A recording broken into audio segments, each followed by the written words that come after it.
ఒక అడవిలో ఆకులు లేని చెట్టుకి గ్రద్ద అక్కడే ఒక చిన్న గూడు కట్టుకొని ఎప్పటినుంచో నివసిస్తుంది. చిలకలకు గూడు లేక ఏ చెట్టు మీద కట్టుకుందామా అని వస్తూ ఉండగా అక్కడ గ్రద్ద కనపడింది. ఆ గ్రద్దను వెళ్ళి అడుగుతాయి ఆ చిన్న చిలుకలు.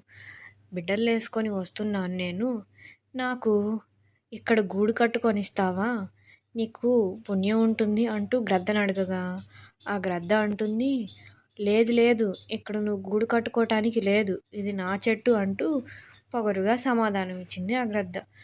ఆ చిలుక అంటుంది, నేను ఎంతో దూరం నుంచి ఇద్దరు చిన్న బిడ్డలు వేసుకొని వచ్చాను, నీకు అంత మాత్రం జాలి వేయటం లేదా, ఈ చెట్టు నాది అంటున్నావు, సాటి పక్షులమని కూడా చూడకుండా వెళ్ళిపోమంటున్నావు, పైగా చిన్నపిల్లలు కూడా ఉన్నారు, నీకు ఇంత కఠినమైన మనసా అని అనుకుంటూ చిలక తిట్టుకుంటూ పక్కకు వెళ్ళింది. ఇంకో చెట్టు మీద పావురం ఉంది. పక్కనే ఉన్న వేరొక చెట్టు మీద ఒక పావురం ఏవేవో రాసుకుంటూ ఉంటుంది.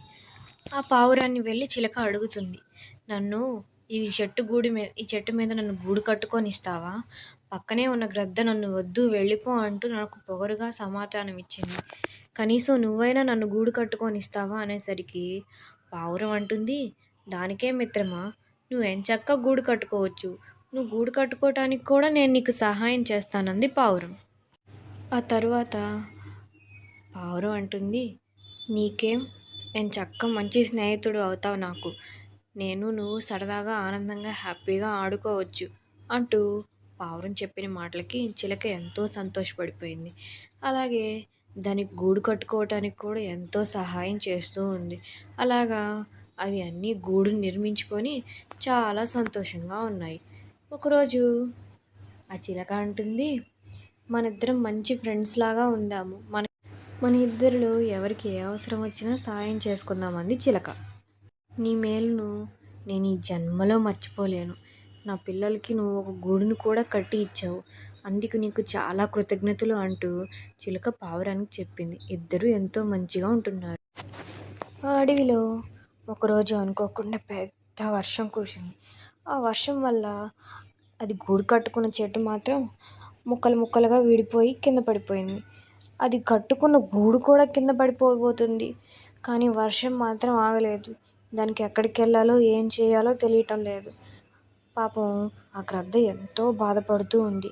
ఎందుకంటే ఎంతో కష్టపడి కట్టుకున్న దాని గూడు కూడా కింద పడి ముక్కలు ముక్కలు అయిపోయింది కాబట్టి. ఇంకా చేసేది ఏమీ లేక అంతకుముందు ఉన్న పావురం దగ్గరికి మరియు చిలక దగ్గరికి వెళ్ళాలనుకుంది ఆ గ్రద్ద.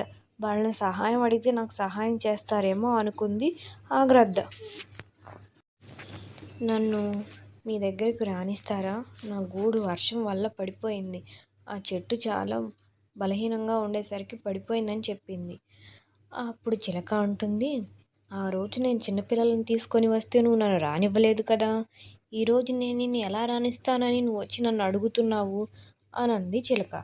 అప్పుడు గ్రద్ద అంటుంది, ఆ చెట్టు మీద నేను చాలా సంవత్సరాలుగా ఉంటున్నాను, ఆ చెట్టు అస్సలు బాగుండదు, చిన్న వర్షానికి కూడా అటు ఇటు ఊగుతుంది, ఏదన్నా పెద్ద తుఫాన్ లాంటిది వచ్చిందే అనుకో, నువ్వు చిన్నపిల్లలు వేసుకొని నువ్వు అప్పటికప్పుడు ఎలా వెళ్ళగలవు అంటూ సమాధానం ఇచ్చింది.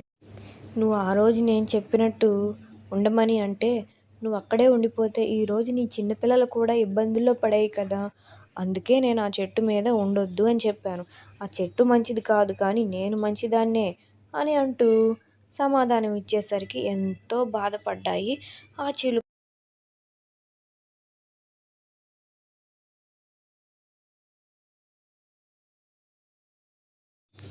గ్రద్దకు ఉన్న మంచి మనస్సుతో ఆ మాటలు చెప్పటం వల్ల పాపం పావురానికి మాత్రం చాలా బాధేసి కన్నీళ్ళు పెట్టుకుంది.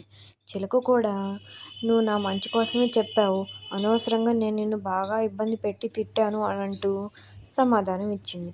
దానికి గ్రద్ద, నీ తప్పేం లేదులే, నేను అలా చెప్పి ఉండవలసింది కాదు అని అనేసరికి అందరూ మంచిగా హ్యాపీగా ఫ్రెండ్స్ లాగా అయిపోయారు. పిల్లలు, మీకు ఈ కథలో ఏం నచ్చింది? గ్రద్ద ముందుగా అబద్ధం చెప్పడం నచ్చిందా, తర్వాత నిజం చెప్పి అందరినీ హ్యాపీగా ఉంచడం నచ్చిందా? కామెంట్ చేసి చెప్పండి.